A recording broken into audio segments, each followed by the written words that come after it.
This could be the week, of course. Theresa May triggers our exit from the European Union if the Prime Minister manages to get her Brexit bill through Parliament. So let's discuss this with the Daily Mirror's Kevin Maguire and Andrew Pearce from the Daily Mail. Very good morning to you. Morning. Andrew, do you feel excited that this is about to happen, finally? At last. When? At last. Well, she could tomorrow, as long as the Commons doesn't mess around too much tonight.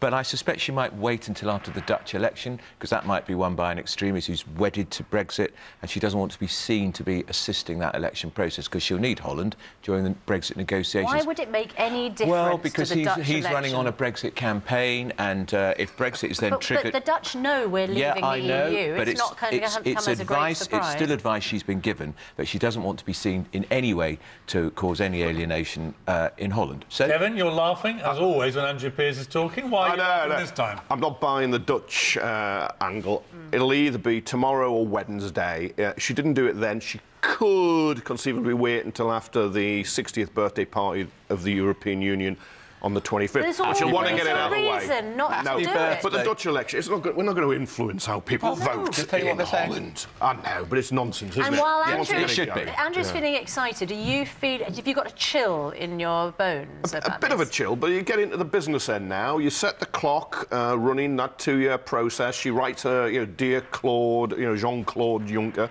We're doing it, and this is where it all begins to come home to roost, because it's all right for him to sit there and smugly say all the time, yeah, exciting, it's going to happen.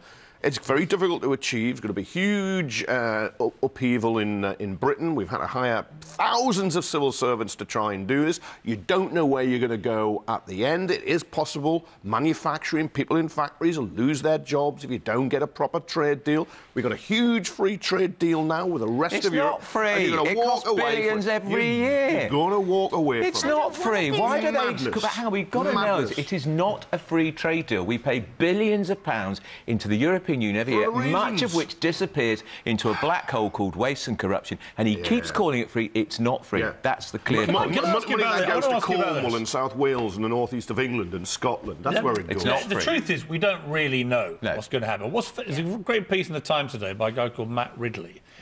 Deal or no EU deal, Britain has little to fear, and he argues that actually a future out of the European Union completely, no single market, but under World Trade Organization tariffs, he says could actually be very effective for this country. Completely wrong. I remember, I think he was around Northern Rock when that building society collapsed in the northeast as part of the great financial collapse. He's utterly wrong. You put 10 or 12% tax on British exports. You're making cars in Swindon or Ellesmere Port or Sunderland or Derbyshire or Birmingham, West Brom.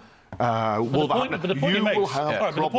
point he makes is that America, China and India all have non-EU trading deals with the EU and are all very successful in that process. Why can't we be like America, China and India? Yeah, we can, and last Thursday was a very important meeting for the... But can we? I mean, in relation to what Kevin said. Yes, we can. But last Thursday at Lancaster House was a meeting for the first time between British trade ministers and Commonwealth trade ministers. They'd never had a meeting like that before, because there are lots of countries in the Commonwealth we can do business with, old allies like Australia, and, of course, Donald Trump, he may hate Donald Trump, but actually I think we're more likely to get a better deal and a quicker deal out of Donald Trump than we were under Obama. You've still got your pith helmet empire era hat on, haven't you? Commonwealth's very important, Kevin. You can mock it if you like. 10% of our trade with the Commonwealth. We do more. Exactly. We do about 40-odd% with the rest of Europe. The huge discrepancy there is not going to be made up by trying to sell more stuff to Australia. Before we go, I want to just ask about Scotland. We talked to Ranveer Singh earlier about this.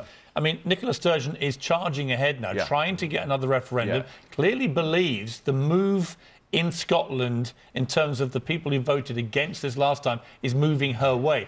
Is there going to be a situation here where Scotland could have another referendum in the next 2 years and actually be successful in ceding from the UK? I would actually think it would be less. I think actually the margin of defeat for Mrs Sturgeon will be greater. But remember, it's not in her gift to have this referendum.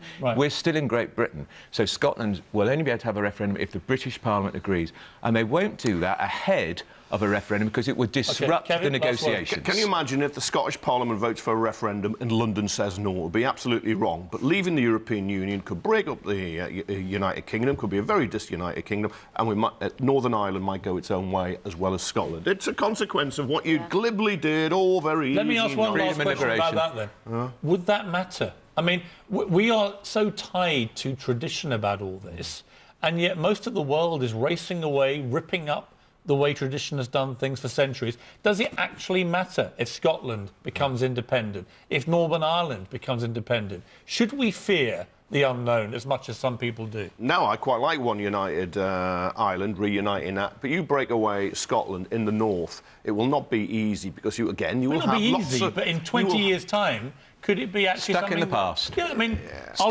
we being a little bit dinosaur-like, Mr. Maguire? Yeah, well, let's break up England as well. Prehistoric, independence for middle name, north, prehistoric. I wouldn't mind having London and its outer boroughs. It does feel like a moment of fracture. Andrew, Kevin, thanks very much. Sometimes you have to break things to make them better.